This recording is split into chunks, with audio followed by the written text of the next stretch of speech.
Դանն գիտիգյո գաթողիկե հայոց ամենաբադի վևքերերչանիկ դեր Ռաֆայել Պետրոս 21-րդ գաթողիկոս պատրիարքի հովավետական այցելությունը ի Բաղդադ։ Հովավետական այցելության շրջակիցեն ներսուրբաթ 29 մայիս 2026-ին առավոտյան ժամը 10-ին Բաղդադի Սուրբ Հովսեփ քաղաքական տաճարի մեջ տեղի ունեցավ նորին ամենաբադի Պողոս 3-րդ նոննա քաղաքացիներու պատրիարքի քաղաքալության հանդիսավոր արարողությունը, որում ներկա գտնվեցավ ամենաբադի վևքերերչանիկ հոգևորդերը ընկերակցությամբ Քերաբայձար հայրներսես arczepiskopos Զավարյանի եւ իրեն ընկերացող շքախումբին։ Եկեղեցին Պերնեպերան լեցուներ բարձրաստիճան հոգևորականներով, գեղարական տասով, միասնուհիներով եւ հավատացյալ ժողովուրդով, որոնք դարբեր վայրերը Բաղդադ ժամանած էին մասնակցելու սույն արարողության։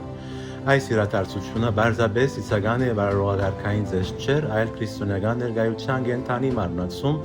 որը արմատներ կհասնի մինչեւ առաքելական պատմության արշալույսը եւ համընդհանուր եկեղեցու համերաշխության հզոր ուղերձ այս վիրավոր արևելքի ժողովրդին հետ։ Շաբաթ 30 մայիս 2026-ի երեկոյան ժամը 6-ին ամենաբադի վևքերերչանիկ հոգևորդերը այցելեց Բաղդադի Հիսուսի Սուրբ Սրտին նվիրված նախկին հայ կաթողիկե եկեղեցին, որ օծված է 1938 թվականին Սերամ Ալոզիոս arczepiskopos Պատանյանի։ Եկեղեցին գտնվի Տիգրիս գետին մոտ։ Անոր ողին գտնվեր հայ կաթողիկե առաջնորդարանի 5 կառույցը։ Եկեղեցի ժամանման բահուն պատրիարք հայրը ձախողջույներով ընդունվեցավ համայնքի զավակներու կողմէ, որոնք եկած էին մասնակցելու այս հոգեբարար արարողության։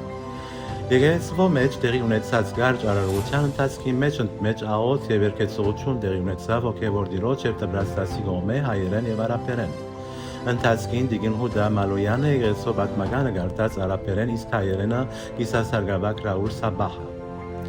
Արդարև այս եկեղեցին Բաղդադի կաթողիկե հայերու հավատքի վկան եղած է եւ անսասան մնացած է հագարակ հայ ժողովրդի գրած դարաբանկներուն, որ իր ժամանումեն ի վեր ականալես եղած է հեղափոխություններու, պատերազմներու եւ բաշարման արհավիրքներու։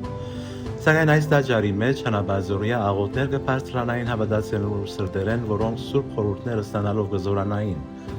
Իսկապես այս եկեղեցին առանձնահատուկ տեղ ունի թեմի յուրաքանչյուր հավատացյալի սրտին մեջ։